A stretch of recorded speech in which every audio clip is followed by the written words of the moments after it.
I think the worst thing that you could do for a young man or a young girl for that matter is let them experience their first failure in their 20s or in their late teens.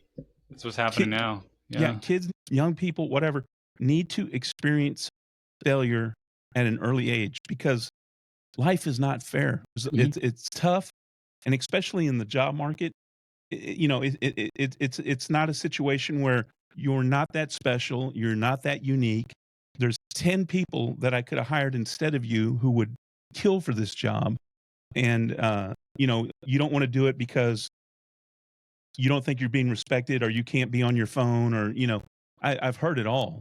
I've seen it all.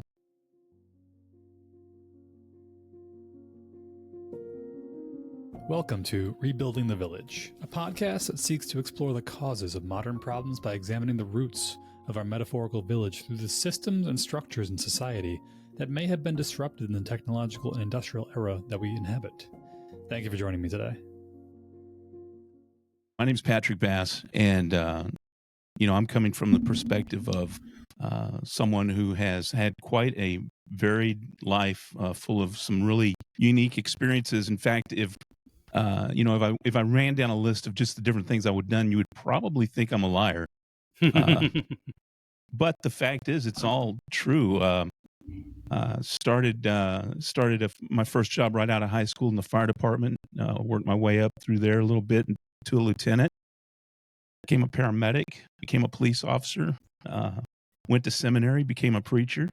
Became a stand-up comedian. Toured with Comedy Central. This was back in early 2000s, and I guess it wasn't as popular as it is now to record. But I toured over Arizona, New Mexico, Texas. I opened up for some pretty big names that are still around: Lisa Lampanelli, Andrew Schultz, Brian Hayner. Wow. Yeah. I know those names. Yeah. So you And were like an opener, or you toured along with them? I was an opener, so occasionally I would do a headliner for an open mic night. Like we'd go in on a Friday, we'd do Friday and Saturday, and I might do somewhere else, like on a Thursday, doing an open mic as a headliner, and closing that show out. But ultimately, it was just a lifestyle that I couldn't fully commit to. A lot of travel. It's a lot of travel, like and I mean, the it's road, right? yeah, and that's all it is. And to be successful in that, that's it. I mean, you're on the road. You're doing, maybe 2 or 3 shows a night on the weekends, and just wasn't conducive to my life at the time. And I had a regular job, working in the tech field, and so I had to go where the money was at the time. It's quite a career path. Yeah. How did you get into comedy? What was the transition there? Well, the transition was I'd stopped being a minister, and I still had this desire to speak in front of people. And what's very funny is Sam Kinison also had a similar experience. In fact, he was Pentecostal, I was too, and I didn't necessarily know any of the people that he knew or running in any of the same circles, but I could really relate to him. Yeah.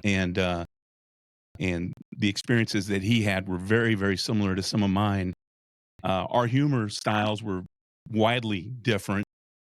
I was more, I guess you would say, observational or satirical, and he was just, he was Kinison. He was who he was. So we briefly touched upon in our chat about you mentioned about like modern day masculinity, I think it was, or modern day. Yeah.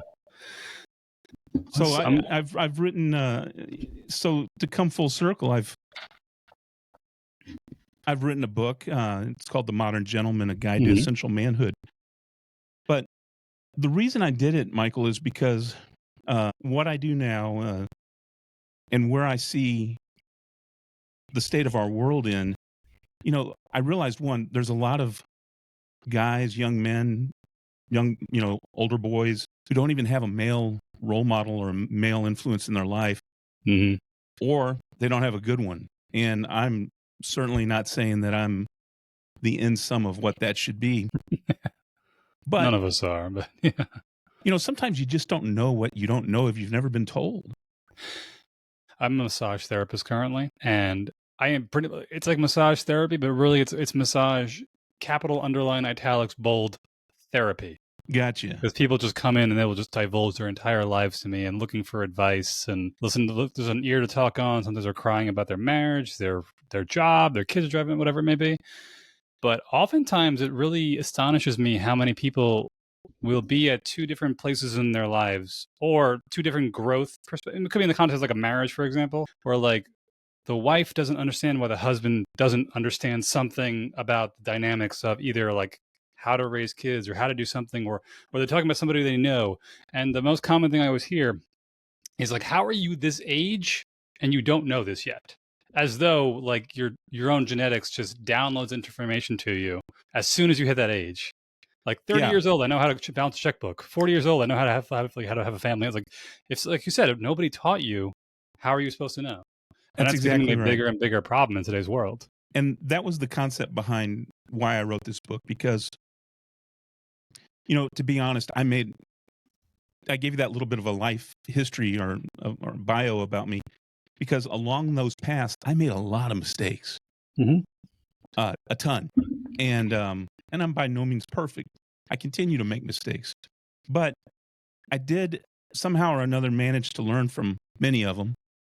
And I had some good mentors and teachers along the way.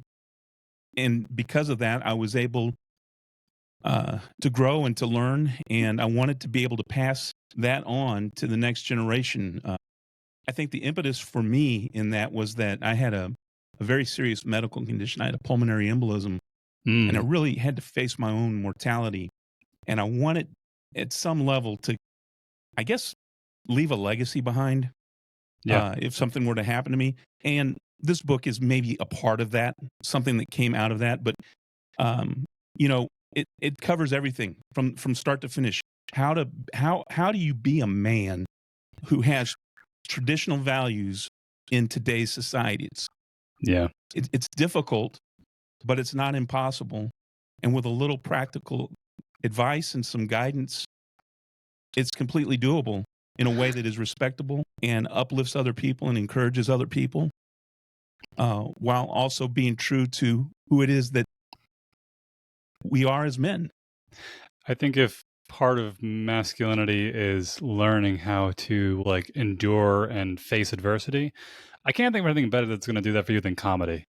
Because there had to have been like plenty of times where they basically just tore you up, like hecklers in the crowd and people like you have to just bomb on stage just to see if it actually makes the joke works or not. Oh yeah, like, I mean, you know, that has to be like step number one, like how to be a man. Go do stand-up comedy. Try to survive that. Yeah, you develop some thick skin very quickly, or you don't make it.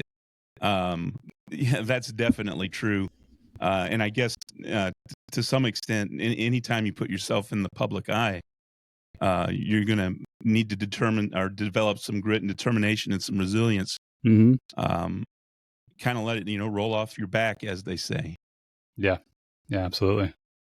So what would you say, because I've been kind of grappling with this idea myself, and just I'm looking into my own perspective of like maybe starting some sort of like men's group or men's coaching, because I've been down that road myself too, seeing like there is no such thing as like the perfect family, the perfect parents. It's like really, this is the concept of the podcast, is like the village. And in this concept, it's like you're not going to get all the lessons you need in life from just your parents alone. It's going to be from aunts and uncles and friends and family and people in the neighborhood, people you meet along the way.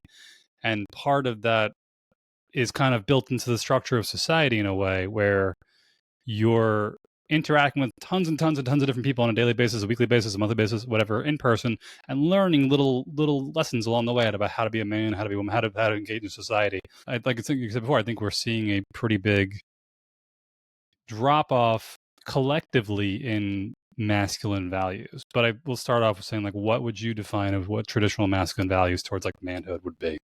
Well, for me, it's the basics. A man is a protector, is a provider, is a leader, and somebody who knows how to change a tire or take care of their house. Just some practical things, about doing man stuff, and it's not limited down to you're like this lumberjack guy that is always doing outdoor stuff, because clearly I consider myself a man. There's no doubt about that, but I'm not particularly handy with tools. I've got a tool set. I know how to use it, and I can take care of most of my little issues. But to be honest, when I need something done professionally, I'll hire out for it, you know?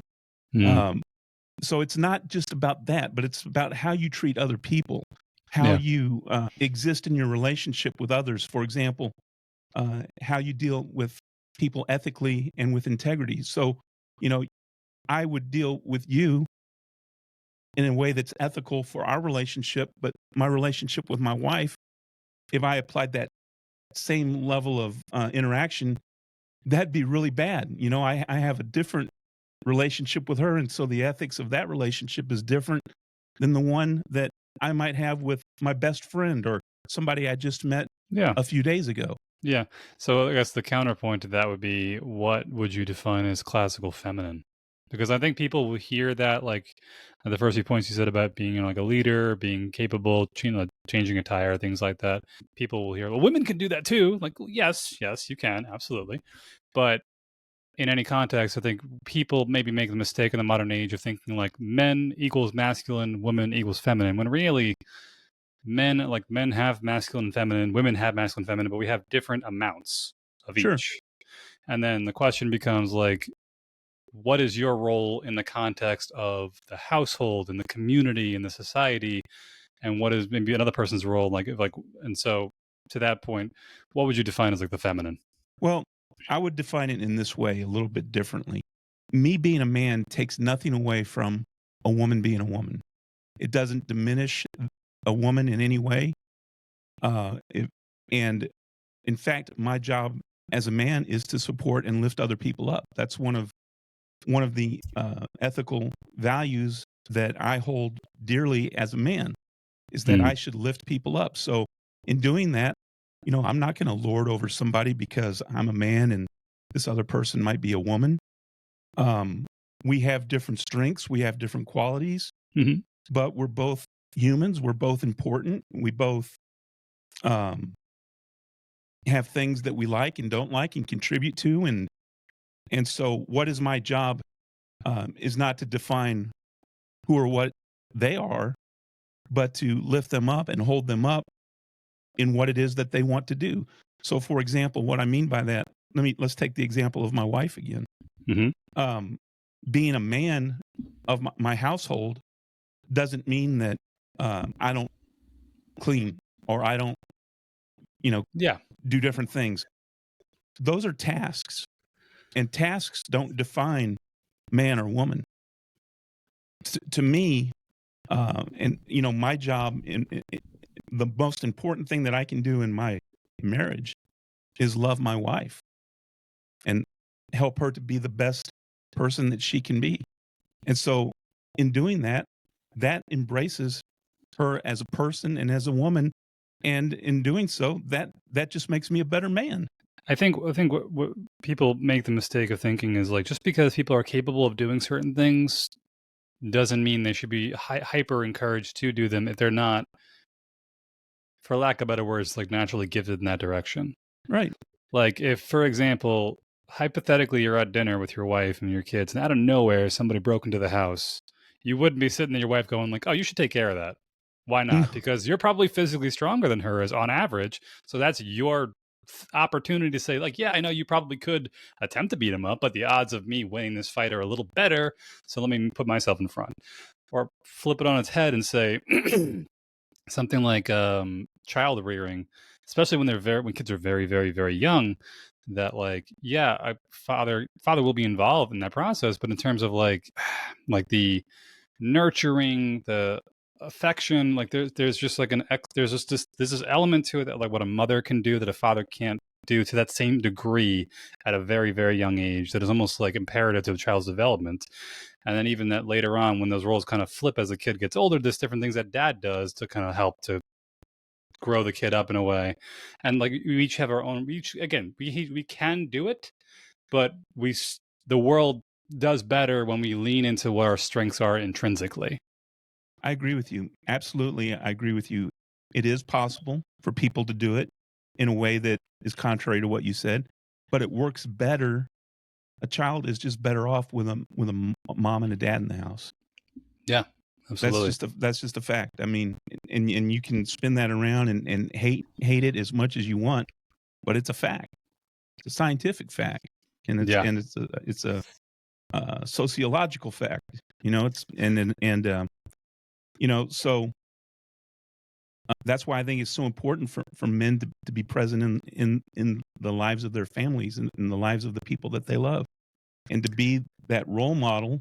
Because there are some, I'm sure there's some single moms that are, I know there are, doing a great job and raising wonderful kids with, and there's the absence of a father for whatever reason. But, you know, we're talking about generalities across a broad distribution of people. It just works better when both are there. Yeah, there's a study I heard recently. I don't know, I have to look into it to see how true it is, that kids in single parent households on average are getting, at a younger age, are getting something like 50 to 60% less word exposure at a younger age, because they're not listening to two parents who are talking to each other while they're in the house. Because if you have a single parent, it might be on the phone talking to people, but it's not the same as like hearing those interactions. Because kids are picking up words at a very, very, very young age, picking up, interactions, what's going on, how the dynamic of the household works and things like that.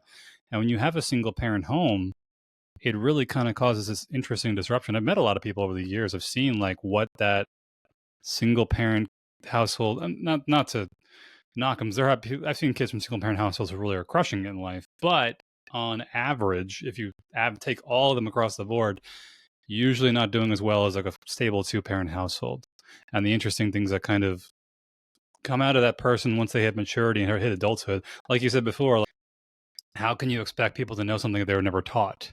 And I've met people who were like, I years ago, this is a funny story. When I was in massage school, I remember there was a young guy there who was he didn't realize he was doing it, but he was a bit of a creep towards the girls. And he just was a little bit too intrusive of personal space. He didn't really understand the concept too much. And a couple times he kind of like got on people's nerves. Like, you need to like back off. Like, you're too close. You're trying to engage in massaging me, even though we're practicing massage. You shouldn't be doing this weird. And a lot of us would be hanging afterwards. Maybe we would go and grab lunch or dinner, just like after class, the whole group. And they'd be talking shit about him. And I remember always telling them, like, if you listen to him talk, you'll notice every single conversation he mentioned, he always mentions me and my mom, my mom and me. I did this thing with my mom. He never once mentioned dad. Once. It's not surprising to me if he grew up in a house or an environment where he had basically no male role models to display to him. Like, yeah, you might see a pretty girl and something in your brain goes, oh my God, I want to touch her. I want to be near her. I want to do stuff. But like, you're not supposed to do that. This is a civilized society. But if nobody taught you, how are you supposed to know? Exactly right. Yeah. Yeah. And one thing I want to echo something you said. You said it's better off when they're in a stable household. Yeah, that's another point of it. Yeah. It's if a woman is with a man who's mistreating her or is bad, Absolutely. I'm not advocating staying in something that's bad. It's better be alone than to have a negative male role model in your life. It's a tough push and pull on that, because there's a really good book I'd recommend. It's called The Case Against the Sexual Revolution. And it basically makes the claim to kind of say, like, super hookup culture and people sleeping around for fun is a terrible idea for society for a number of different reasons, but that's a whole other podcast. But one thing in particular they talk about was how I think divorce was legalized formally, like much easier time getting divorced, because you could get divorced back in like prior to like 1950s, 1960s. You could get divorced, but it was extremely difficult. And even goes back in time, back to like the Roman era, where like one of the emperors or something like that actually outlawed or banned divorce because he just didn't believe in it. Again, except in the case of extreme circumstances where one of the spouses was just outright fucking crazy. But how the point of it initially was essentially meant to be like, we want you to do your absolute goddamn bestest and try to make it work. But what happened was that when it became legalized across the board very easily, even in most cases, most states that do no-fault divorce, where it's like split 50-50, it could just literally be because, like, I don't love you anymore. I'm bored of you. Why is that? Like, well, because we've got problems that we didn't have the courage to sit down and discuss and try to work out. Also, maybe I met somebody at work, or it's like there's a dating app and I met somebody on there. And all of a sudden, these little things start creeping into your mind, thinking like, well, we've had a hard time discussing. We've had a hard time talking for 5, 10, 15 something years. And at the same time, this one cute girl at work keeps giving me the side eye. And when I walk by, and she's been like flirting a little bit. And this guy's been really nice to me. The pool boy is really attractive, whatever it may be.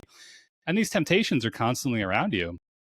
But the idea is like, you have to, for the sake of like your family stability, and for the idea that like maybe there is something better out there, but you could take that idea and you could run it to infinity and never stop upgrading, hypothetically.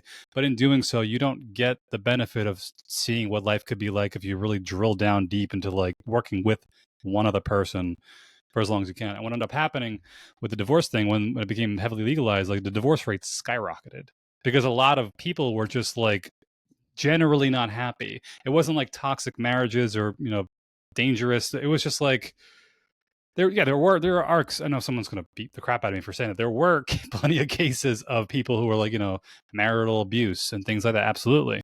And they needed to end. But it's also a lot of divorces that are happening nowadays where it's just like, I'm just bored of you, or I just don't love you anymore because I just don't feel it. Or the kids are growing up and I never really cared about you to begin with. Or I'm making more money than you and I don't see the point of keeping you around. Or we don't have fun anymore. Two things. One, this is a pervasive problem in our society. There's a television show called Married at First Sight. Jesus. Yes. I had a friend who was on the show. Oh, really? Yeah. I think it was like season 17. He's on season 17. And I saw him on the show and it blew my mind that I had no idea he was doing it until somebody pointed it out. But that kind of show is, in my opinion, is twofold. One, it's kind of becoming exemplary. I understand in the case of like back in the day shotgun weddings, because like, well, we got a little frisky. We forgot to wear protection. Oh, crap, I'm pregnant. For the sake of the child, let's just stay together to make sure he has a stable. Like that's what people kind of encouraged and did. But I think it's also becoming very normalized to say like, find somebody, fall madly in love because your feelings and your emotions are just throwing you for a ride. Get married at the shotgun wedding in Vegas. Short-term, quick, exciting relationships, and then blow it up later on. It's fascinating that you knew somebody on that show, because that show is kind of indicative of the overall problem.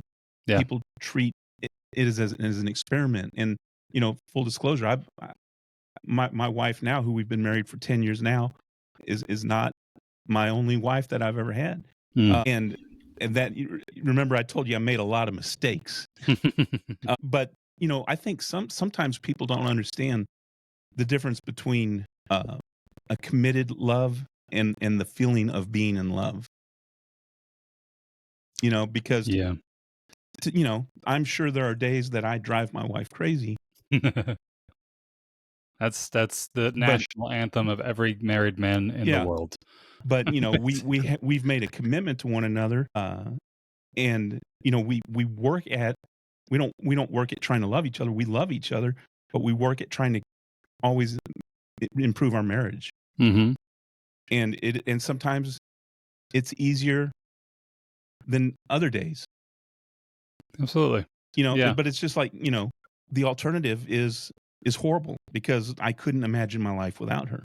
Yeah, there's a bit of, and it's an interesting intertwining. Like, for example, Married at First Sight is very quick, matic, roller coastery kind of content, where it's basically like, oh my God, they just met a week ago, and now they're getting married in a month, and oh my God, it turns out he's crazy, she's crazy, we got to go to this, and then it ends up crashing. And then the next episode comes out, and like, oh, it all gets to start up again, and you end up going on this emotional roller coaster, which ends up really kind of feeding your emotions in some way, your feeling of excitement back and forth.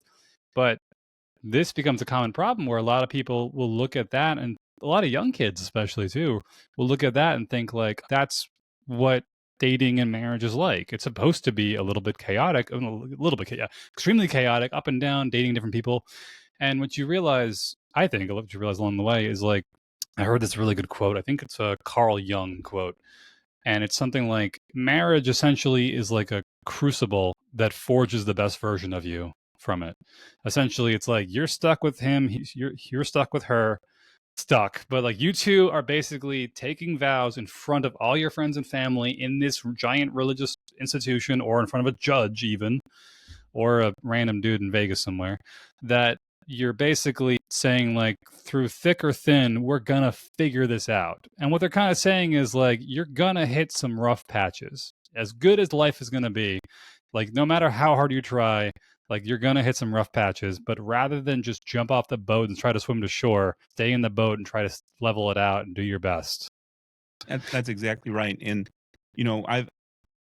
because of the hard work that we've both put into it, we are probably in the best spot we've ever been right now. I mean, just because, for one, we made an agreement a long time ago that some things were off the table, like divorce. Yeah. And so that gives you the freedom of having a disagreement without the fear of them, saying the wrong thing and, well, I'm out of here, Yeah. Some things are just off the table. And because of that gives you the room to make a mistake without the fear of losing everything that you have and love. And but here's the other side of that. That's not something that you can abuse to your advantage. I mean, Yeah. love has to be selfless. If in the example that you talked about, if somebody came into our house, well, I have the police training. I'm obviously going to take care of that. But to be honest, my wife, if it came down to it, she's a much better shot than I am. Yeah. So she knows that. I'll distract him. You go get the gun. Well, we've been in situations before, and I said, if we're ever out in the public and something happens, you grab a hold of my belt from behind and get behind me, and don't let go or nothing. I said, because I can guarantee you one thing: I'm gonna make it out of here, and you're gonna be right behind me. It's that mindset of resilience, of being the protector, and going back to it all, being the man, the male role model, protector, the leader, the provider. And I make a pretty good shield. I'm 6'3", my wife is 5'3", so she can hide behind me pretty easily. Yeah. I remember years and years ago, I think one of my first girlfriends ever. We were 17 something years old. I'm in my mid 30s now. We were like 16, 17, something like that. We were at like a restaurant waiting we had a party for her friend's birthday. We were just there hanging out outside. And out of nowhere, like a car just, on the street nearby came to like a screech. You heard like a tire screeching and then just a crash into the back of another car. And it happened very, very quickly. And like without even blinking, I was standing there. I'm about 6 foot, 6'1", and she was probably around like 5'7", 5'8", something like that. So she was short, about up to my chin maybe. And like as soon as that screech hit happened, she like blinked speed. She immediately like kind of did one of these and then went right into my chest. And I remember I immediately just put my arms around her. Yeah. And it was like one of those like, oh God, oh my God, it feels so good. I feel so good right now because I'm protecting you. Even though the car's not going to come flying this way. You were whatever it was. It was your just role. the fact that she instinctively just went right to me for protection and safety with like in a millisecond. It felt so good to feel like you trust me to protect you and to make sure you're safe. Well, you were fulfilling your role, and I'll share a story with you. For a while, I lived in Seattle, and I lived in a northern suburb called Everett, and I worked in downtown Seattle. And I would take public transportation every day into downtown. Some days it was a train, some days it was a bus. And on this particular day, I'd been riding the bus for a while, and it was one of those big, long wasn't a double decker, but it was two buses, and it had a articulation in the middle. And I'm from the South. I grew up in Texas. I've lived throughout the South. And, we're just kind of different down here. We're talkative. We're friendly. And, there might be, between these two buses, there might be 200 adults on there heading downtown to work. Yeah. And one thing I noticed, it was silent. Nobody was talking. I mean, you could literally hear a pin drop. Well, the buses were quite crowded. And I noticed a woman younger than me standing up. And so I stood up and offered her my seat. No other men had done this. And over the course of 2 or 3 weeks, I noticed, as I began to regularly do this, I noticed a couple other guys started to do it. on the bus that we typically rode with. And it caught on. Yeah. That bus was full of, guys that would, oh, you're here, you're a woman here. Let me stand up. You can take my seat. I'll hold on to the bar in the middle. Well, one day we were downtown waiting to come back into Everett, and there was probably 50 or 60 of us standing at the bus stop. And, they got a different kind of culture up in Seattle. This guy, obviously a homeless dude, is there, and he's smoking a crack pipe. And I remember this younger girl was standing next to me, and all of a sudden this guy turns around and pushes her as hard as he can. And to my surprise, she managed to handle it okay. She didn't fall down to the ground, but it pushed her back about 10 or 15 feet. And she's stumbling to get her footing. And I thought, this is not happening in front of me. And I stood in front of her, and I looked at this guy, and this guy was high as a kite. And as I recall, he didn't have a shirt on. I mean, he was younger, he was stronger. I'm 55 now. And I looked at him and I said, man, if you're going to get to her, you have to come through me. Well, he saw it as a challenge. And here he comes. And I thought, oh, crap, what have I got myself I was hoping into? he wasn't going to take that challenge. Yeah. Well, right as I'm about to get the beating of my life is what I'm imagining, 2 or 3 other guys came and stood shoulder to shoulder with me. And he thought better of it and turned around and left. And that kind of goes back to what you were saying, the village. It took me and 2 or 3 other guys to step up and be men in that situation to protect the rest of the group from whatever was about to happen. Yeah. Yeah, it's interesting that in that situation, I mean, what I noticed immediately is the fact that this guy was basically circling Pluto from how high he was. Yeah.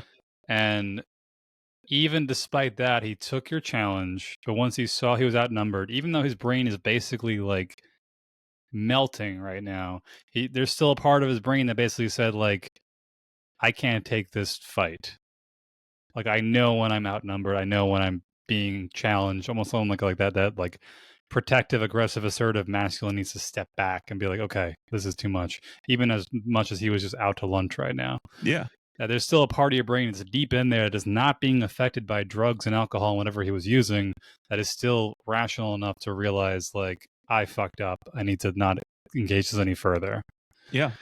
But at the same time, yeah, like it's becoming problematic. I think one of the themes of the podcast is learning to start having more uncomfortable conversations about things that no one wants to talk about.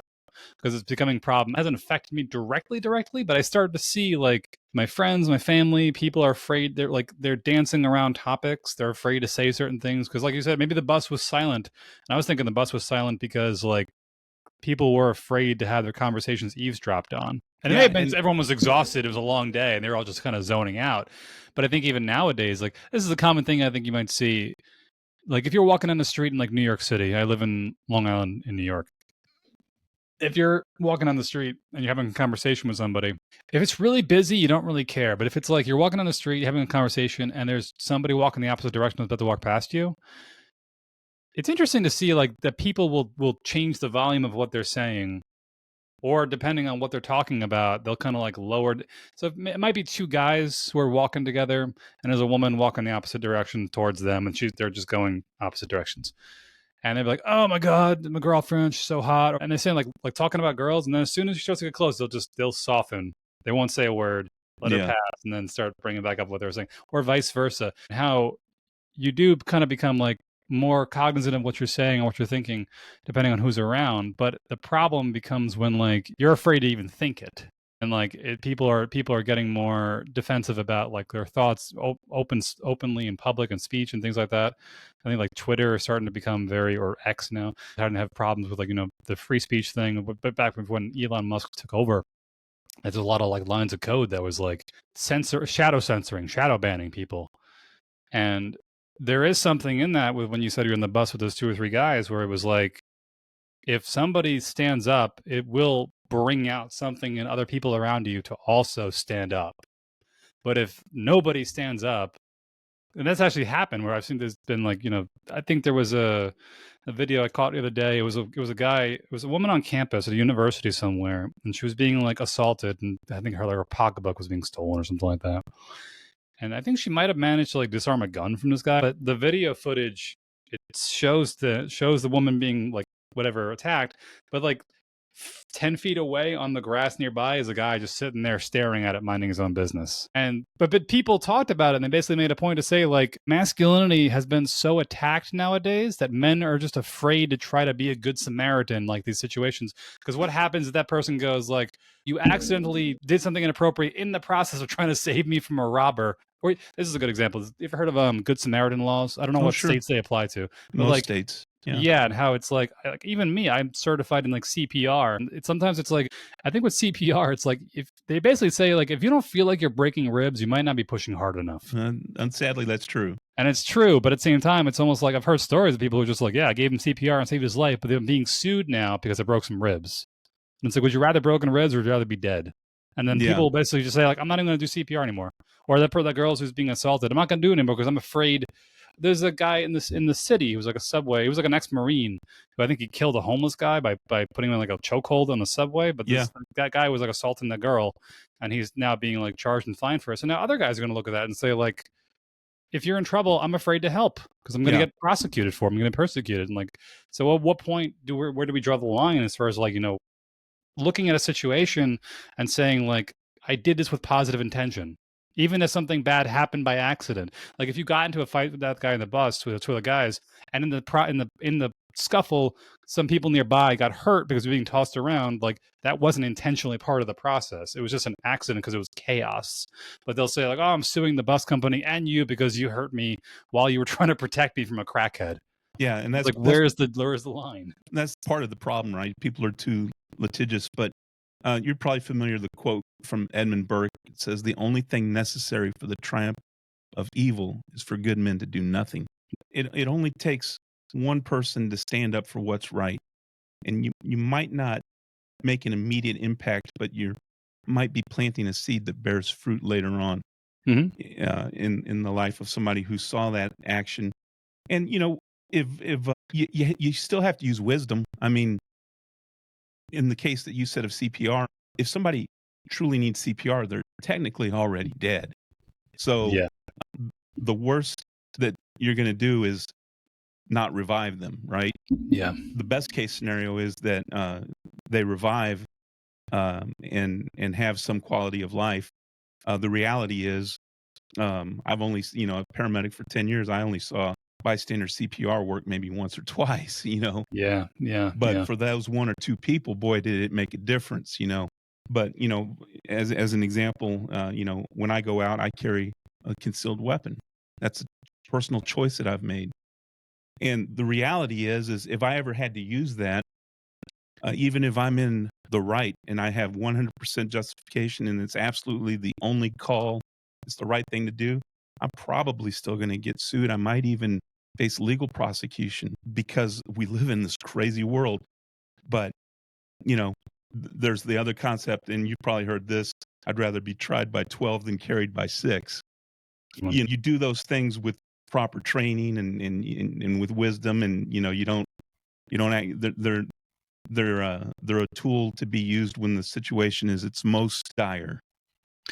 And the argument against like that's an interesting point about like things like gun control and gun law is like who's to decide when it's most dire, when it's not most dire. But I think it, because it's tough because it doesn't always doesn't always put perspective on every possible scenario that could be happening.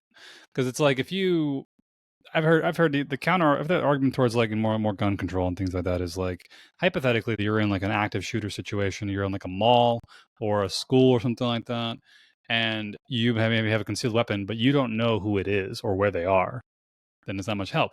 And people say, well, in that case, like, why do you have the gun in the first place? It's like, well, flip side hypothetical. What if I'm in a back alley somewhere by myself and I'm walking between buildings and someone happens to come up to them, puts them up to me, like kind of sort of like harassing me and threatening my life with like a knife, and it's just me and him or me and them. Then I pull out a gun in a straight line. I'm in much more power and control of that situation. And then there's also the nuance in between, but I don't know the statistics across the board, but I think most like accidental gun deaths or gun violence, things like that happens in this country tends to happen from people who are negligent towards it. It's Which absolutely true. which And happens, this is where the yeah. wisdom comes in. So, no, let's break it down. First scenario, you said active shooter in a mall. Let's say I'm in a mall, I'm shopping, which I don't even know if people do that anymore. But let's say it's happening, and there's some kind of shooting, and I see somebody run past me with a handgun. Well, if they're not threatening me directly, I'm not going to do anything because I don't know who that person is. They might be another Good Samaritan. They might be a police officer in plain clothes, off duty, whatever. Now, if I see that person shooting people indiscriminately and randomly, if I can get the drop on him, that's what I'm going to do. Yeah. I mean, So, in your case, it's situational. yeah, in your case too, you were trained as a cop at one point, so you have like training and exposure to this type of situation in some capacity. I think the fear is the average person who's gone to the gun range and thinks because they could shoot the gun that they're going to be like, Dirty Harry in like a mall situation, taking out like perfect shots. And again, it's a bit of a discretion and nuance in trying to make sure you don't do anything crazy. But I think even then, things like open carry states or even whatever it may be, that like just the idea that a person could have a weapon on them is enough to stop, might be enough to stop most people from doing shit. It might It's like, be. I want to rob somebody. It's like, but do they have a gun? I don't know. Do I want to flip that coin? I don't know. I live in a state where open carry is legal, and I think listen, I am the most pro Second Amendment person there is. Trust me. Yeah. But I think it's foolish to carry a firearm openly unless you have some reason to, like you're a police officer or something, because most of these guys, they've got it in a holster that is not, it's not a retention holster. They're not really carrying it properly. It's not secured. And we used to just say that was the shoot me first tag. If you're a bad guy, you're going to go after the one that obviously has a gun. See it. Yeah. I'm going to keep mine well concealed and well hidden, and pray that I never have to use it. Yeah. 100% ready in case I do. But actually, believe it or not, that's one of the things that I talk about, in the book that I've written. And just to go circle back a little bit, I wanted to have this kind of like the owner's manual that we all should have been given when we were like 16-year-old boys. I would even go younger than that. Well, maybe so. Yeah. Yeah. And it's everything from, how do you dress for an interview? How do you shave? How do you shave? Mix a drink? How do you exactly? ask a girl's phone number? Yeah. Understanding, just common courtesies, like, what is appropriate, what's not appropriate. How do you, in a polite society, how do you introduce yourself to somebody, or introduce somebody else that, if I've met you, and then, one day we're together and you've never met my wife, how do I introduce my wife? Those kinds of things. Just if you've never been taught, you don't know. Yep. And there's on one side you can say, well, ignorance is no excuse. Well, that's true, but you're at a place of ignorance where you don't even know what you don't know. One thing I've stumbled upon is this kind of this general overarching theory, which is that prior to like the Industrial Revolution, most people were farmers, agrarian economies. And in doing so, the reason society was pretty much more or less stable across the board, with the exception of things like slavery. We're not going to get into that details.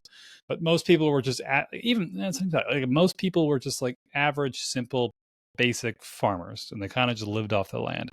But in the process of that, what happened was the kids were all working with the parents like day in and day out. So they got a sense of purpose because they were part of the family, because like you had like, once you were old enough to, you have to start contributing by doing whatever you can do. But the parents were working, and while the parents were working, the kids were working with the parents. So they were watching interactions all day, every day. If it was the young sons, they're with dad out and about at the market. They were selling stuff. They were learning how to like negotiate, interact, and how to be appropriate, how to settle disputes and things like that. Maybe the young girls with mom back home, how to homemake and things like that. And then when the factories came along, it basically was the first time in history where a lot of the work was centered around places that took the parents away from the home. And in doing so, it caused a really big problem because now there's essentially a lack of parental, because when you're raising your kids, you don't realize I don't even have kids, but I've seen this plenty myself.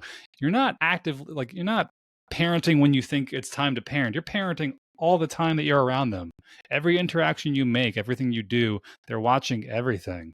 So like the way you carry yourself, the way you do things, they're going to mimic everything and see everything.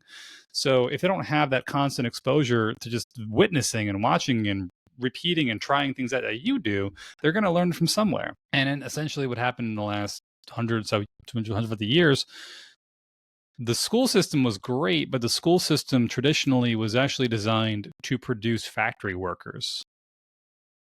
It's actually based off of a whole design, I think, from somewhere in the middle. I think it was not Lebanese. It was L country over in Europe somewhere.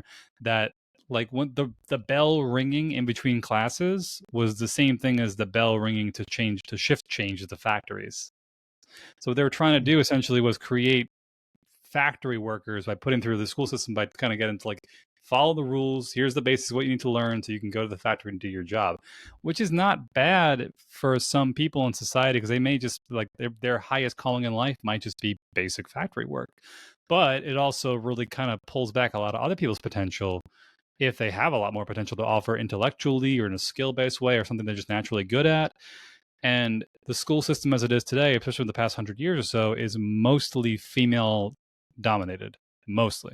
So young kids, when they're growing up, maybe dad's off at work, mom's home with the kids 8, 10, 12 hours a day. They go to school, they're with a female teacher. They're surrounded by female teachers for 10, 12, 15 years. And then they go to college and maybe it's like professors might, but it's like you don't get that kind of male role model until way later on in life.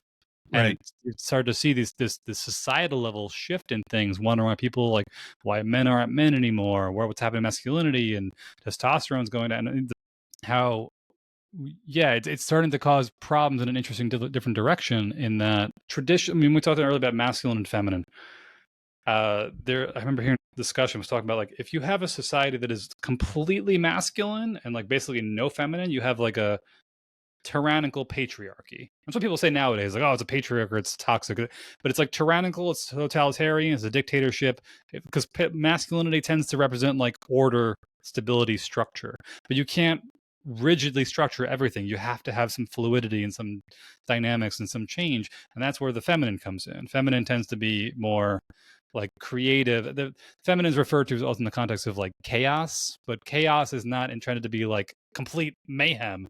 It's meant to just be like the unknown, the creative unknown of what potential could be. If you take a society, you go completely feminine and no masculine, you get anarchy basically. You get like a complete, you have no rules, you have no structure, you have like nothing, and everybody can do whatever they want, which means they're kind of at the beck and call of their lowest impulses collectively on a societal level, which causes problems in its own direction. So realistically, the healthiest thing you can have is a society where the two of them are in approximate balance, which is essentially what things like feminism intended to do, to kind of like rebalance it, because women really had next to no rights back in the day, but it's almost like going too far.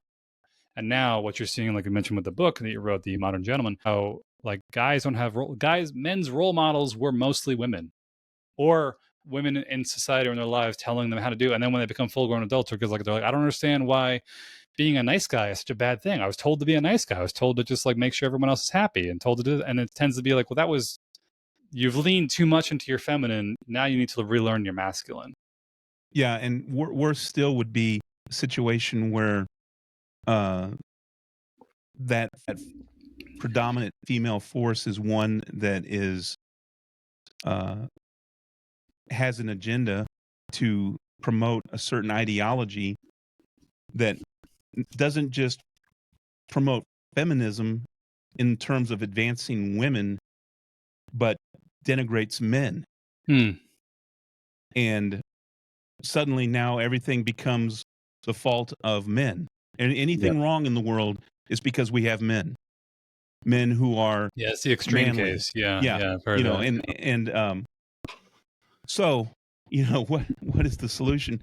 So who are children being raised by? Well, most of them are being raised by this social media, which has only made us less social. In bringing us together, it's driven us further apart. Yep. Now, great things have happened. I met you through a social media site that is for broadcasters and talk show hosts. Yeah. So every tool can be used for positive just as much as negative. But when you think about Facebook, I'm a much better grandfather now than I ever was a father. I have 3 granddaughters. And, nice. I'm the kind of grandfather, when they live in another state. So when I get to see them, I'm like, absolutely, you can have cake for breakfast. Have 2 pieces, or, Yeah. at Valentine's Day, I'll send them those gigantic, 5-pound chocolate bars. Why? Because I can, but the point is, when my 10-year-old granddaughter sent me a text message from her own iPhone, I freaked out. Like, why does she have, I call my daughter, why does she have a phone?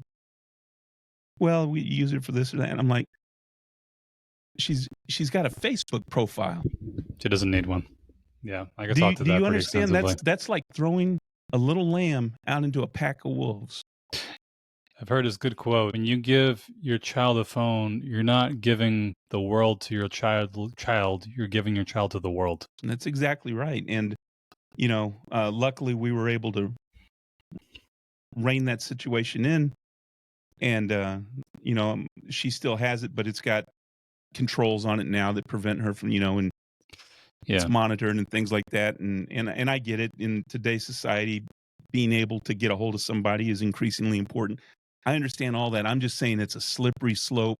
It has to be approached with caution, and you have to really keep tabs on it, because, boy, let me tell you, there are some very horrible, and this, there's some horrible predators out there, and they're very, very good at what they do.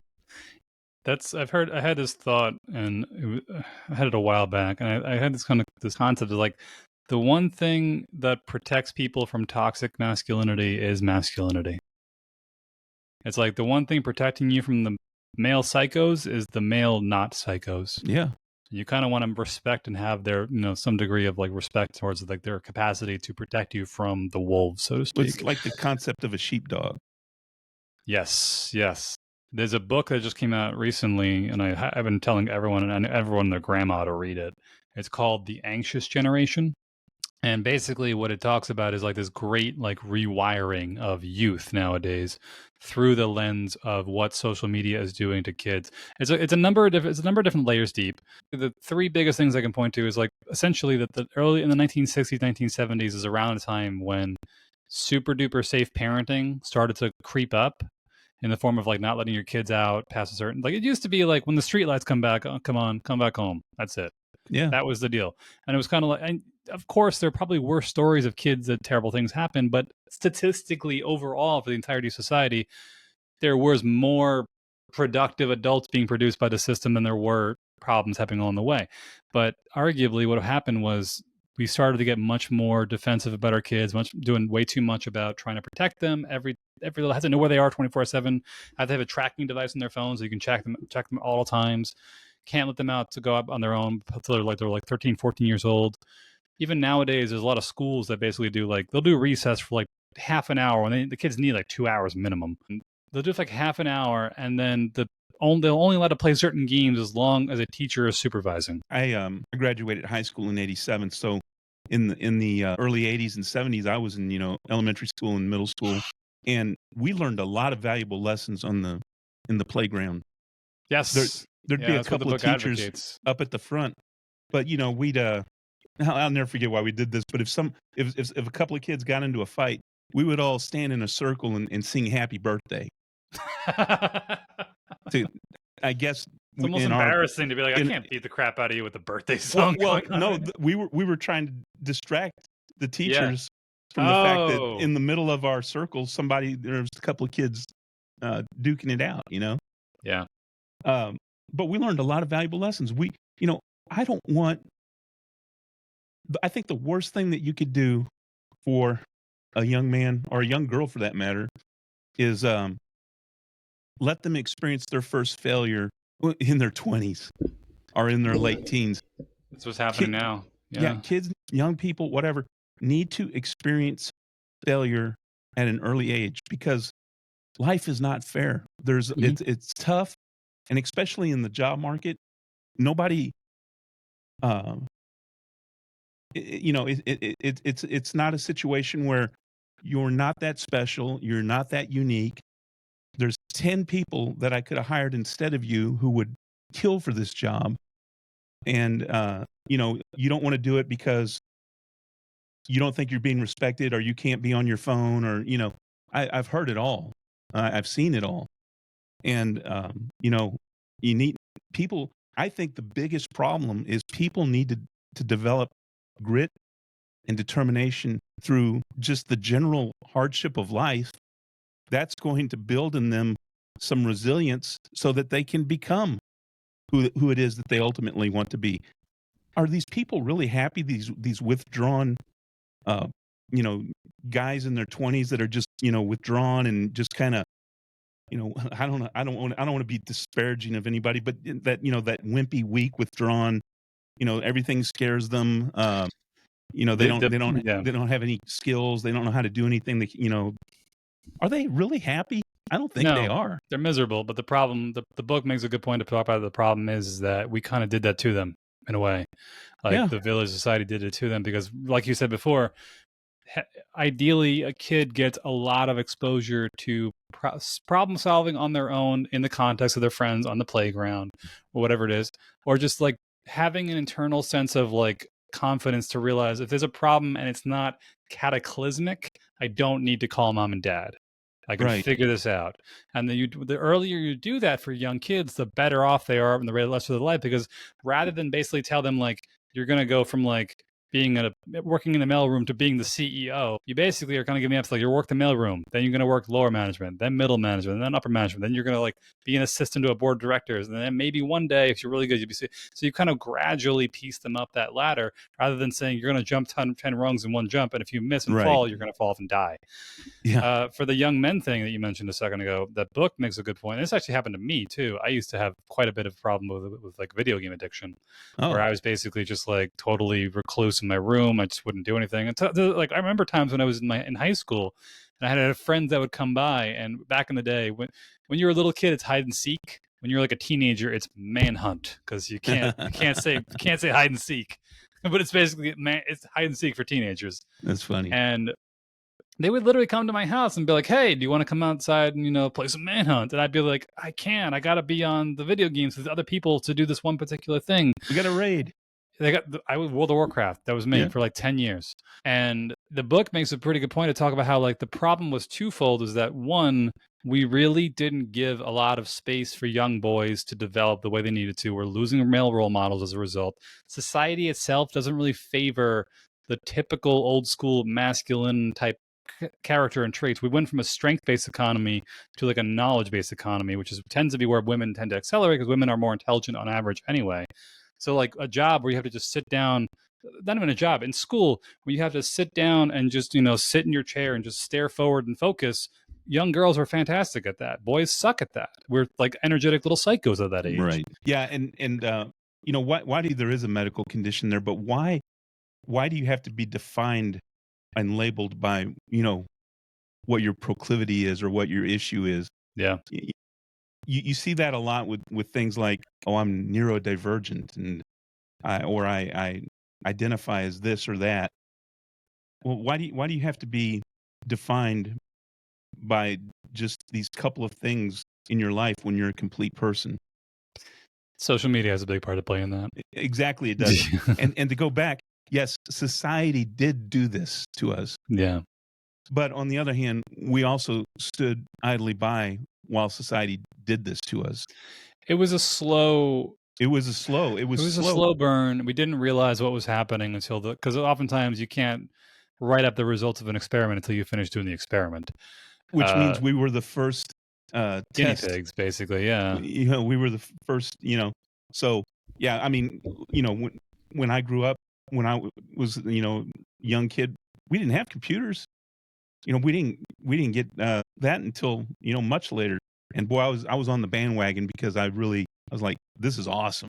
You know, having that 8-bit, VIC 20 or Commodore Yeah. 64 or whatever back in the day. Atari, things like that. Yeah. Yeah, and now I'm in a room right now. I've got 8 screens and six computers in here. Yeah. Literally, I mean, this room generates enough heat in the winter to heat one side of our house. Yeah. Last thing, just to finish with that thought, with the problem with the young boys was that essentially what made the point of the video games is that we kind of changed the dynamics of the process by which we were turning young boys into young men. And when they reclused, and there's actually a story, that's actually a thing that they talk about in the book, I think in Japan, I think it was in the 1990s, early 1990, the Japanese stock market crashed. And a lot of people lost their jobs. And back in that society, a big part of it is like your sense of status and your sense of self-worth really is heavily tied to like, your work ethic, your job. But even if the job didn't pay well, it's like, but you're working and you're working hard. But there was no jobs because the market just crashed like that. And a lot of men basically said, like, became so depressed, they basically became like recluses. They moved back in with their parents. They locked themselves in their rooms. And that kind of persisted. And around the same time is when video game industry started to really take off. So it filled this niche for men basically saying, like, I want to do something difficult. I want to do something that's going to feel like it's fulfilling. I want to work with other people, maybe in like a group setting. I want to accomplish something. And then like also I'm just chasing the dopamine circuitry. And the video game industry is getting better and better and better at targeting that specific part of your brain. Yeah. And it basically took that generation of men and basically said, like, not only do we not want you to do what you want to do to try to build the world around you, here's a way to sedate you. I don't think it was intentional in the context of like they're going to actively try to sedate them, but it's an unintentional consequence. I think it's called like the young male sedation hypothesis or something like that, where it's like, that's interesting. It's like porn, weed, and video games are just these three things that are perfectly built and designed to suppress a young man's urge to go out and do crazy, stupid shit like get drunk and crash cars.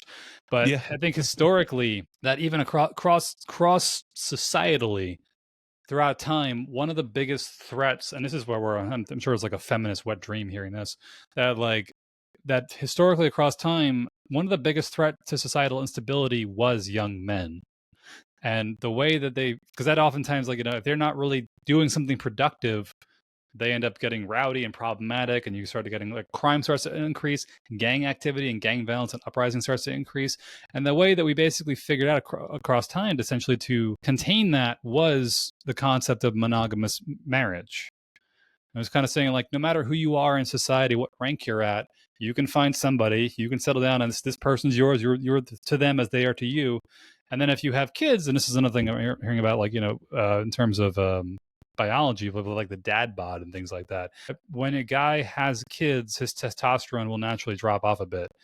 The theory essentially is that the same aggressiveness that testosterone does to you, that encourages you to be the best version of yourself, to find and convince a girl to like you and have a family with you, you don't need it anymore when you have little kids. You also don't want, like, to be like an aggressive, angry psycho when you have a little baby who's crying. Like, you want to contain that because it's going to be frustrating. It's going to be have to contain it. But essentially, we as a society figured out that like monogamous relationships was a good way to keep guys from collectively going crazy, while also creating a system where we're going to have more and more people being born to be more productive, to do more things as a society in total. And if we didn't have like weed, porn, and video games, like there might be hell to pay to keep these guys from like not being sedated the way they are right now. And it's a very problematic, big problem with, especially the men's coaching community, which is like most of the guys come in saying like, I don't know what I'm doing with my life. I had no guidance. I don't know what the hell to do. I'm just jerking off to porn and smoking weed and playing like, Call of Duty and World of Warcraft till 3 a.m. and then just having a shitty day working a part-time job and then doing the same the next day. And I hate it, but I don't know what to do. I don't know where the next step is. Well, I think it's a great idea you have to have like a men's group. There's a concept that says there's wisdom in many counselors. And there's another concept. In fact, this is right out of the Bible. It says iron sharpens iron. Yep. And men need to. You said something earlier, and I think this is critical. What protects society from toxic masculinity. You said masculinity. Yeah. Men need to have accountability to other men. Yep. I believe Oh, absolutely. it brings balance and stability. And there's been three men in my life that have been a source of stability and strength and leadership and mentorship to me. My father. I have a spiritual mentor, and then another man who could be my father. I mean, he's the same age, and those three guys together have helped shape me. Sometimes I'll tell you the truth, Michael. Sometimes I don't screw up just because I don't want it getting back to them. Yeah, I know the feeling. You know what I mean? Yeah, because I don't want to have to deal with the embarrassment of that situation, or I don't want to have to explain, why I was being an idiot, or just face their judgment. That helps me walk the line sometimes. There's a really good joke from Dave Chappelle, and he's talking about how people who are are familiar with crimes, they know what crimes they should and shouldn't commit because they don't want to they know what the penalty is. And there's this one bit where he says something like you could be out doing something like robbing a store, and some old guy will pop out, like, no, don't do that. That's 5 to 10 years in prison. But the idea being and I've seen this with things like religion, and I was very much atheist, kind of thought religion was kind of silly and nonsensical growing up. But I think that one of the problems you see in society today is this idea that people are implicitly good at they have implicitly society's best interest at their core. When in reality, in a nice way, it's like when you have a small child or a baby, who's less than a year old, they are literally the center of their own universes. And then you build civilization around that for the kid, because they have to eventually learn, oh, I'm not the only one here. My interests might conflict with other people's interests if I want them. So I have to figure out how to negotiate that. And I've seen these things where people talk about, if I didn't have I don't do certain things and do certain terrible things because I don't want to go to hell when I die. And people will attack them for that and thinking really? That's the only reason you don't do terrible, horrible things? And it's just it's an incentive system in your brain where it kind of says here's what I want to do. Here's a really deep back of your brain impulse saying oh my God, that girl's really cute, really hot, really sexy, whatever. Thoughts are going off from a part of my brain that I'm listening, that I hear. And then that goes okay, no. We're in society. You can't do those horrible things that maybe you're entertaining the idea of. It, like I said, having these systems in place that kind of keeps the worst parts of you in check. That's what I talked to my friends and family about this. The reason you have close friends and close family around is to protect yourself from yourself. Well, yeah, and there's a thing called deterrence theory, and deterrence theory basically says that you're going to not do certain things only to the extent that it would have a negative consequence or be subject to some kind of punishment. That's deterrence theory. And it's basically, the concept behind it is that it relies on the idea that people will act rationally when they weigh the cost and benefits of their actions, which is actually true. Yeah. And now you could say, well, a child, a 1 or 2 year old child, is innocent, and by all rights they are. They're innocent, but that doesn't mean they're inherently good. Little 1 and 2 year old kids, I want that. I'll take that toy from you. Why? Because I want it. Yeah. And I'm bigger than you, so I'm gonna take it. Or I don't like you, so I'm going to push you down. People, there's this thought that everybody is just angelic and born an angel. I think probably the opposite is more true than that. That we're just operating on these urges, maybe call them primal urges. Yeah. I see that, I can take that, I want it, so I'm going to have it. And you see that in children, like I said, 1, 2, 3 years old. Yeah. Why does that change as you get older unless you learn better, unless somebody teaches you a different path? Exactly. And that's where the benefit of bigger sense of spirituality, religion, mentors. And I think historically what we had essentially was if I remember times when I was a kid and I screwed up and somebody else's parents disciplined the crap out of me. Yeah. It wasn't like, wait till we tell your parents. It was like, no, I'll save them the trouble. I'll do it for you right now. And that's part of the process. Like, takes a village to raise a child.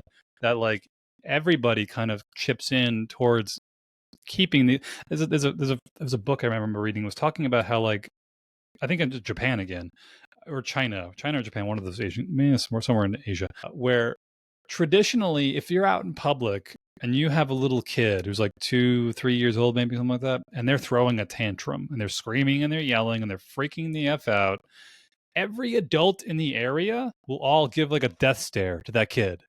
Not just the parents, everybody will. Because almost to kind of signify, like, we all know what you're dealing with, and it might not be enough for just you to try to like stare them down. If that kid understands you're pissing off everybody, and if everybody contributes to kind of saying, like, get your crap under control, little kid, because we're not going to tolerate this. Not only as your parents are not going to tolerate, but society is not going to tolerate this. And how it's amazing how like we kind of lose those things along the way when we start to become so fragmented in terms of like communication and upbringing and raising kids and just interacting in society. You know, in the neighborhood I grew up in, you know, we would on Saturday morning we'd get up and we'd watch Saturday morning cartoons. And now, you know, you can see cartoons whenever, but back then we had 3 channels, 4 of them if you counted PBS, right? Yeah. So Saturday mornings you could watch cartoons, but then by, you know, 9 or 10 o'clock, you're going to be outside. And we got 2 passes to come inside on a Saturday, and you better use them for like bathroom emergencies. Bathroom and water. Yeah. And so, yeah, well, we drink a lot of hose water, let me tell you. Yeah. So, you know, we had full run of our neighborhood, and we thought we were, you know, being out there independent. Well, little did we know, all the other moms in the neighborhood were watching us wherever we went in that neighborhood. And I remember getting a couple of swats from somebody else's mom. One time, I was probably 7 or 8 years old. And me and this other fella, there was a drainage ditch, and we were down in the drainage ditch playing. And so we decided we wanted to learn how to cuss.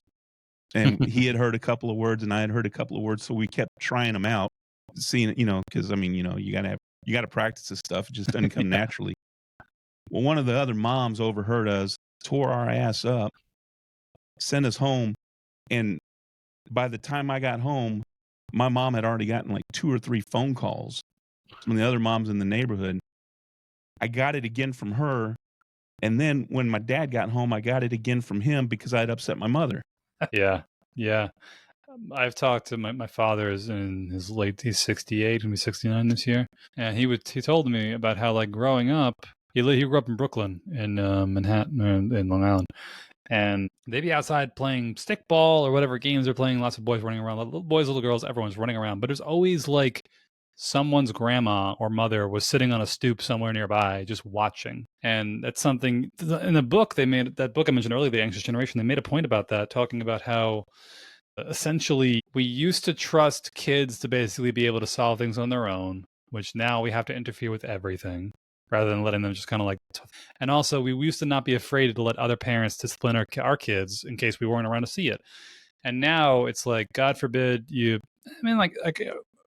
I don't know, like, with a line of like child abuses versus like, you know, like beating them on the butt or something like that a couple times. Now it's much more like, even kids know, it's like, well, if you don't give me my iPad or my Xbox, I could just call CPS and they'll take you away. But like, even in the case of like disciplining your kids, I suppose it varies depending on how you want to go about disciplining your kids. For perfect examples, I have a sister, she's about 3 years older than me, and she will happily fight the world if she has to. She's a fighter. I'm a lover. I'm terrified of fighting. And so growing up, for my parents, it was like, if you don't do what you want me to do, we're going to be mad at you. And that was enough for me. Like, oh God, I don't want you to be mad at me. I'll do whatever you want. For her, though, is like, if you don't do what we want to do, we're going to be mad at you. And she was like, bring it on. I'm ready to go. That was just how it was her personality. Yeah. And so that, I don't know that disciplining her physically may have worked, but figuring out that, like, figure out what makes that kid tick. Like, figure out what motivates them or what to do, and then work around that. And the motivation might literally, I have a friend of mine who's like, he's my age, and he was like a problematic teenager growing up. And he said, like, his dad used to, like, you know, whoop his ass growing up. But he said, like, he's my age now, and he's like, dude, I needed every single one of those ass whoopings. Yeah. I needed them because I know I was not going to stop until they essentially, like, checked me and put me in my place. Like, I'd never gotten to a fight once in my life, but I was also terrified of confrontation and fights. So I just worked out nicely. Some kids needed that kind of like aggressive escalation of discipline to get them to get the message. My stepson, I didn't meet him until he was 17. But when he was younger, my wife, he got an attitude with my wife, and he pulled the, I'm going to call CPS. So she went and packed one of his bags and said, let me call him for you. You know, and another time he slammed the door, his bedroom door, in her face, and wouldn't clean his room. So when he came back from school, the door was off the hinges, and everything that he didn't need as a absolute essential part of his life, daily living, had been black bagged and put out on the curb. And you know, now he's he just finished serving in the Navy for 10 years, and he's got a job, and he owns his own house, and he, you know, lives up in Virginia and Norfolk, and you know, he's a great guy. I think he probably needed every one of those instances, you know, and I'll tell you something, Michael. I earned every one that I got. I earned it, and probably I didn't get some that I should have, you know. Yeah, and for context, we're not advocating abusing your kids. Understanding like the funny thing about this is like you remember those. An interesting thing about like memory formation and recollection is that usually when there's a certain emotionality attached to it, you remember it much more intensely. I remember like I had times in my life where I was like, I used to row a crew back in college, and I was at like a crew. It was like a 1 week getaway camp, but we were basically like rowing like every single day. We were prepping for regatta season where we were going to race. And I had like seniority. I was the oldest person on the team, and I was basically, they kind of put me in like, you know, head of the boat. But there's another younger guy who was there who was kind of like kind of like a young upstart. And he was he was talented, but he wasn't there as long as I was. So, and he would be causing problems in the boat while I'm trying to row and set the pace and whatnot. And the coach was trying to get us to get along, but I was just being difficult, and he was being a young pain in the ass because he was talented, but at the same time, it's like, well, I've just been here longer, and this is just, it wasn't a super duper ultra competitive team. It was more like a club sport. And I remember like one day and the coach was like, do you mind rowing with that young kid? And I said something kind of snarky, and she just like completely lit me up in the way of like, you need to grow the F up and be part of a team. It's not just about you and your effing ego and not getting along. And I never forgot it. I remember like, I was like, I totally get teamwork now. I understand. Like, I needed that ass whooping basically. Yeah. You know, for the record, you know, people say, well, there's a fine line between discipline and abuse. No, there's a wide margin. Yeah. And, you know, discipline has a productive outcome. Abuse does not. And abuse can be physical. It could be mental. It could be sexual. There's lots of different ways a person can get abused. And just to be clear, I don't think I was ever abused. I never experienced that. And, you know, I know that there's a lot of people who do. And that causes his own set of problems that need to be dealt with in order for them to, you know, have a happy, normal, or what we call happy, normal, productive life. You know, they got to be able to deal with that at some level. But I think, you know, like you, I needed those experiences because I was probably, I'm just going to tell you, I was probably a rough kid to raise. I probably was. And that was a trend. You know, like I said, I was well into my 20s before, you know, a light clicked on for me, and boy, I'm glad it did. That's most men from my experience. Like, I didn't really kind of get my head on my shoulders. So I was about 26, 27. Yeah, I think I was 40. Yeah, like men, there's a recommendation in that book I mentioned earlier, The Anxious Generation, where they talk about like young boys should probably be delayed from going to school by about a year or so, because they do mature slower than girls do. So they really have a hard time keeping pace in the classroom. And there would be more of a matching up too of like the capacities and the intellect of the boys and girls as they grow up together. Because like it's funny how, like, among other things, it's like young boys get like the urge towards sexuality way before they get the ability to understand how to do it like appropriately.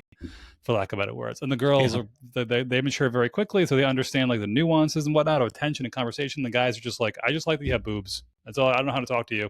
I have no idea what I'm doing, and a lot of problems. But mostly for the academic portion, of it, being that more often than not, like they need more time to just mature naturally. And it's nothing against like men in general. It's just how if you want to implement them into the world that we have created today, more time would be needed to get them to kind of like mature up to in the knowledge-based economy versus like if we were back in the day, we were still doing, farming and whatnot. Like, yeah, like doesn't matter how smart you are as long as you could lift heavy stuff and keep moving. It doesn't really matter.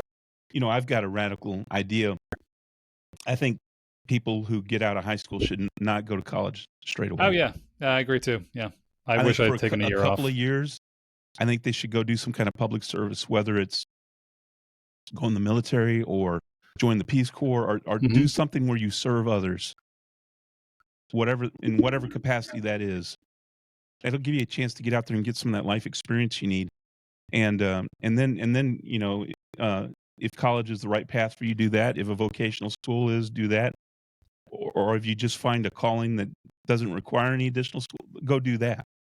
But this whole concept of, you just graduated high school, you're going to take 8 weeks off, choose what you want to do for the rest of your life, and then go spend $120,000 getting educated in that is about as stupid as marrying somebody you just met on a TV show.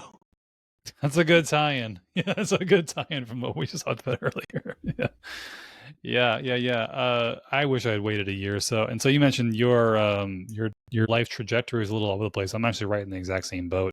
I started with marine sciences when I went to college, right out of school, mainly because I liked fish and I had aquariums and I liked the ocean. That was literally my logic. And I eventually switched over to engineering, where I actually got an engineering degree in mechanical engineering from the university. Halfway through school, I was really, really insecure about my body and about the way I looked. And I was very, very skinny. I was tall, but super duper skinny. And I hated it. And finally, one day I got a wake up call and I started working out like crazy and I got into really good shape. And then everyone was like, oh my God, you look amazing. How did you do it? And I was like, oh, I'll show you. Turns out I really enjoyed teaching people and working with people and helping people in that regard, getting them to get into shape. Graduated college, couldn't find an engineering job, went into personal training. From personal training, picked up a couple of odd jobs on the side, and then shifted over to massage therapy, which I've been doing for the past 8 or 9 years now.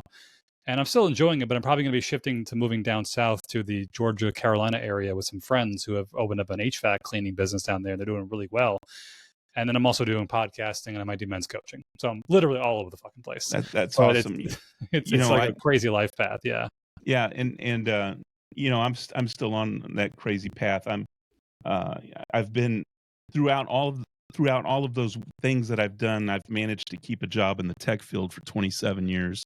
And so I'm executive cybersecurity person.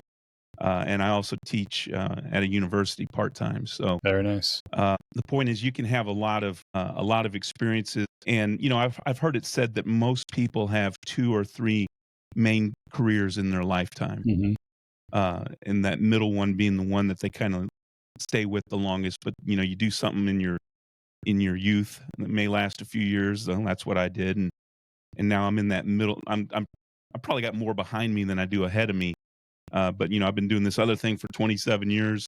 I don't know how much longer I'm going to do that, but, I don't ever see myself not doing something.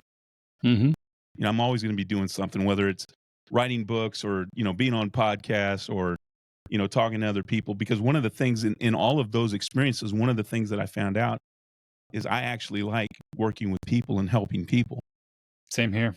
Yeah, it took me a long time because I really thought I was socially reclusive and I didn't like to talk. I thought I didn't like to talk, thought I didn't like to interact with people, that I wasn't. So I thought I was an introvert. And then from working out, changing my diet and changing some kind of working through some old stuff, I realized wow, I actually really enjoy social interactions, talking to people, helping people.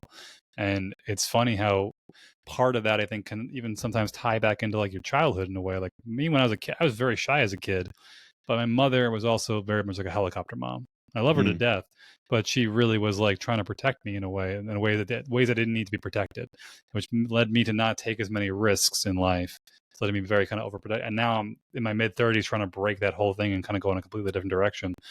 But yeah, it's a cool process to kind of go through and kind of figure out yourself. And I think what we ideally have to do with society and the world essentially is cleaner way to get people to where they want to be in life. Like you said, like take a year off from school, go to like a trade or vocation or like the Army Corps or something like that. I think in China, I think they require 1 year military service once you graduate high school. And then it honestly, it sounds like a fantastic idea because there might be a lot of young guys and girls who are just like, I have no idea what I'm doing and I have no discipline. It turns out this military thing might be good. I'm going to sign up for the rest of it and just like keep going. Or they do it and they go, all right, not for me, but at least I got some good out of it. Put some stuff on my resume to say I did the military. Went through basic training. I'm pretty tough around the gills and I can start like doing stuff. And I think it would be a good thing to kind of sort out the mess that is student loans and college debt and college education. You mentioned earlier, there's a thing now where there's a massive gap in the trades going on. And it's starting to be filled, from what I understand, a lot of investment into vocational schooling and trades. But a big part of that was this like societal perception of like, if you don't go to college, you haven't succeeded. If you don't go to college, you're stupid. You're going like, you don't want to end up like a garbage man. You don't end up like, like a construction worker. And it's like some guys will actually thrive in that and love it. And some of them make really great money. And they make great money, have great benefits. And they have holidays off. Like they're doing great. Yeah. And I've got a lot of students I deal with that frankly don't belong in college, man. Yes. They just they're caving into some kind of pressure, and they see a commercial on TV. You can do this in a year or 2 years, and then they easy access to student loans, and they get into this and they realize it's just not, it's not for everybody. And I don't think that's a bad thing, Michael. I don't think that's a bad thing because, like you said, I'll give you a perfect example. And by the way, I wish I could find somebody like you locally here who could help me get into shape because I sure need to. But there's a guy that takes care of my lawn. Mm-hmm. And it's him, his wife, and his teenage son. And I think I pay him depending on what he's done that week. It's anywhere from $50 to $150 a week, depending on what he did. But when he comes to my house, just on like the low end day, he's in and out in 15 minutes, maybe $50. Okay, but he's got 200 other clients just like me doing that for him. He drives a nicer car than I do, or a truck, I should say. He's in shape because he's always outside work. Man, where's the downside of that? Yeah. And it's an all cash business. So one thing that was interesting was that part of the, like when women, not that we should have been restricting women from going to university and college in the first place, but when they started to, they really rocketed past men dramatically. I would suspect it's a number of different things that like college used to be basically reserved for like, listen, if you got the roll of the dice that you were smart enough, go for it. We want people figuring out crazy scientific shit that we don't understand and curing diseases we can't figure out how to cure. We need it, absolutely. But we don't need everybody to do it.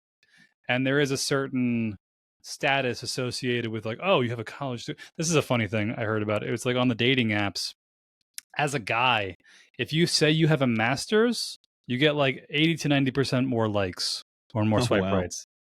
And it's just the perception of thinking like, well, you went to college, therefore you must be smart and successful. And now like people going to college can barely find jobs. There's not enough space in there for their, like a lot, the economy just really isn't supporting it. Now it means you're just in debt. Yeah, unfortunately. And it's just going into ridiculous debt because you were promised something. And it's just, like you said, like this guy does landscaping and he's making more money than most people. And it's the problem is the perception to think like I have a family I grew up with on the block I grew up with.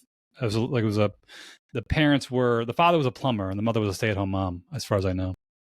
Maybe she worked in like the school locally, but when her kids were little, she stayed home with them. And I can remember thinking recently, like, I wonder what that perception would be nowadays. Because like his wife was a wonderful woman, super amazing mother, grandmother now. That like, what would be the perception from a young girl who is like dating around and saying like, oh, what do you do for a living? Oh, I'm a plumber. It doesn't sound as sexy as I work in high finance, or I'm a CEO, or I'm some kind of like tech software engineer. It's like, all right, you're a software engineer, you're making 50 grand a year. This guy's a plumber, he's making 150, 200 grand a year. But one sounds sexier than the other. Yeah. And it's almost dissuading guys, I think, on some level to like go into these things, because it's like, well, society doesn't like it. That doesn't sound as cool according to society. So why am I going to do that? But like you said, it's a number of other things that go into it, like where you're just going into debt for a job that may be very difficult to find work in. And then is it really worth doing that? There might be even a bit of like inertia going on from something like COVID. But when COVID happened, I was thinking about it when I was on a walk earlier, that when COVID happened, it crashed the job market pretty hard because everyone was out of work because we're all stuck at home. And then all the new money that got flooded in spiked it ridiculously. So they were just hiring left and right for as much money as coming in so they could do things. And then once they realized like, okay, the money's not going to keep flowing this way forever. And turns out we actually didn't need as many people as we thought we did. But there's like this momentum behind it. It was like, but they were hiring so many people 2 years ago, so they must be still wanting to hire now. But it's like it's actually on the decline, while the excitement was on the rise at the same time. Yeah, all the big tech companies have had layoffs recently. Google. Yeah, and it's still going. It's been going on for about a year and a half, 2 years now, and it's still going. If you want some, job security, get a trade, man. That would be my recommendation. And honestly, the sad reality is, you mentioned a master's degree. A bachelor's degree is so common and frankly so easy to obtain that it's almost like the new high school diploma. Yeah. And so really, to set yourself apart in the job field, you almost have to have a master's degree. Yeah. And that's just another 2 or 3 or 4 years in school, and additional costs and things like that. It's a vicious cycle, and most of what you're learning can be learned probably on the job anyway. It really can be, because here's the thing. When I hire somebody in the tech field, I'm going to give them a technical interview. I don't care if they have a degree, if they do, where they got it from. I really don't even care what certifications they have, because those can be so easily obtained to just, doing brain dumps and things like that. And only what the brain dump taught you, and then you quickly forget it. I'm going to give them a technical interview. I want to talk to that person. Yeah, I'm looking for some technical skills, but I'm also looking, do you have soft skills? Are you going to be able to hold an intelligent conversation? Yeah. Those kinds of things. And so that's what I'm really looking for. So really, that college degree is really only going to help you in your first job, get your foot in the door. After that, it's all up to you anyway. Yeah. Yeah. It's especially with college. I think one of the best things people can do, not even with college, even in general, one of the biggest thing that's being overlooked nowadays is networking. Yeah. And just like you said, learning how to talk to people and network. And it's funny how I was actually interested about a year ago or so I was offered I had a job interview for a job at a financial planning firm. And I have no background experience in financial planning besides like some trading I've done on my own side for stocks and things like that. But I had a friend who worked there, and he got me the interview. And I didn't get the job, but I was like second runner up. And the reason he said I was second runner up, and I was very close, was the only reason the other guy got the job because he actually had physical experience in that exact role. But if not for that, I probably would have got the job. And I'm pretty sure the reason I did so well in the interview is because I spent the last 8 years practicing talking to people doing massage. And that's something. Yeah. So you're able to read body language, conversation, like everything. I can read a person like a book nowadays. It was just, I've had so much experience doing it. That's that amazing. I could basically take that and translate it. I can convince anybody. I don't say anybody, but like I'd have a much easier time in a job interview saying like, I don't have skills in that, but I have skills over here, which I think can be translated down to here. And I had to just kind of say it in like a smooth and sexy way to convince them to just give me a chance. Exact right thing. Because I look at a lot of resumes and help people with their resumes and so forth. And I don't care what it is they've done. We need to find something that translates what they've done into a usable skill that can translate into what they want to do.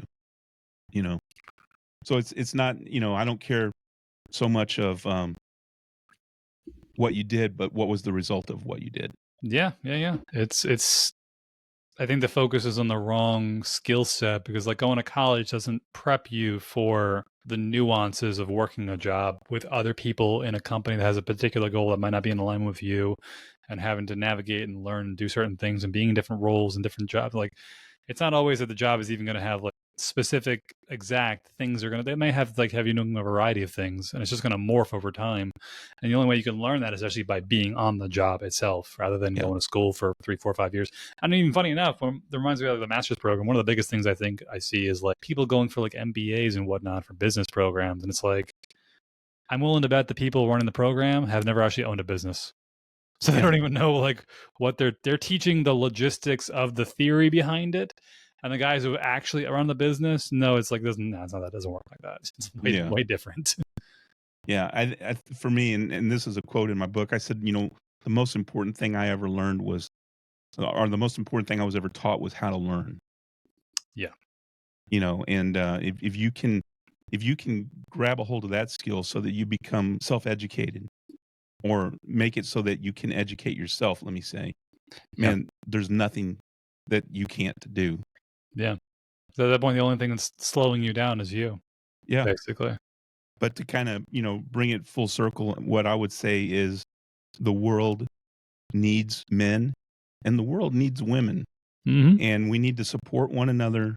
We need to appreciate each other for the unique things that we're able to bring into this world. And I love your idea of the men's group, whether it's, accountability or coaching or whatever. Men need that in their life. They need other men to kind of light the path for them, if you will. And I think that's very important. And I commend you on what you're doing. I think that's I think that is just a huge step in the right direction for manhood in general. Thank you. Yeah. The men's group thing is becoming more popular now, because I think like we used to have gentlemen's clubs, which I mean, there still are gentlemen's clubs. They're not the same way, but used to have like men's spaces or men's thing. And now there's a lot of, I have a friend of mine who sent me this TikTok, or it was a YouTube video from years ago. It was like a 1960s or 70s, something like that. But what happened was, it was the first time in Australia, I think it was like the 1970s, when they allowed women into bars, or like men's bars. And this female reporter just walks in and she starts like trying to basically like poke at the men and be like, "Are you okay with me being here? Do you have a problem with me being here?" Because he wouldn't know him also.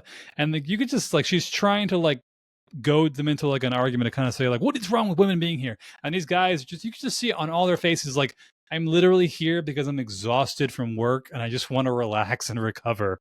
Yeah. Like, that's exactly why I'm here. Like, and even the guys were like, I have no problem with you being here. I'm just like, I'm going to be burping and farting and cussing. That's what we do. We enjoy. Yeah.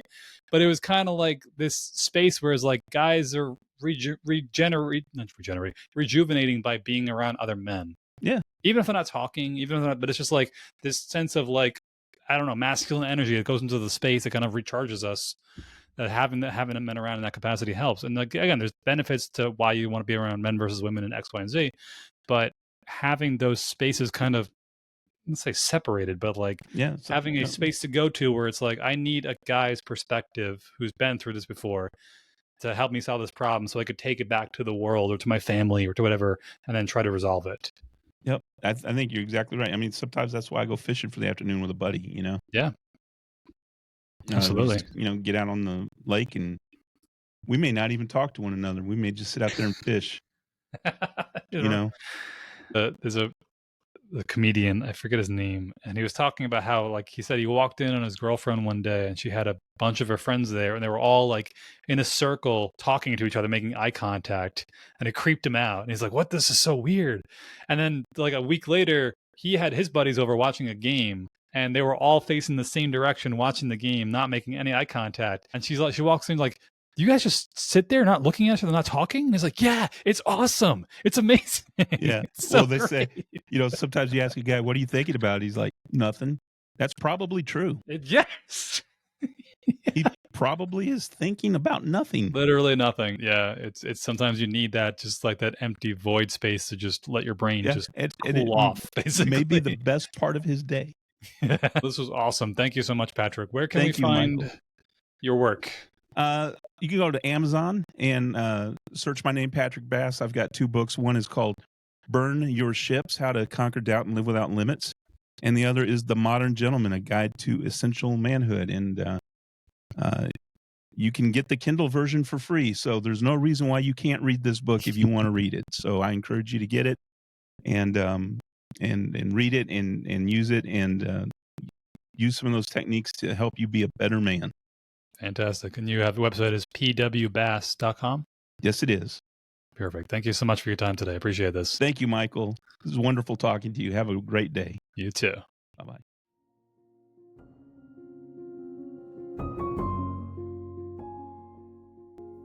Thank you for joining us today. If you found us informative, thought-provoking, or learned something new, please leave a review or a comment and tell a friend about the podcast. Feedback means the world to me, as I want to make this the best possible podcast that it can be, and to help others identify the causes of and solutions to problems in their own lives and villages. Until next time, let's keep working on rebuilding the village.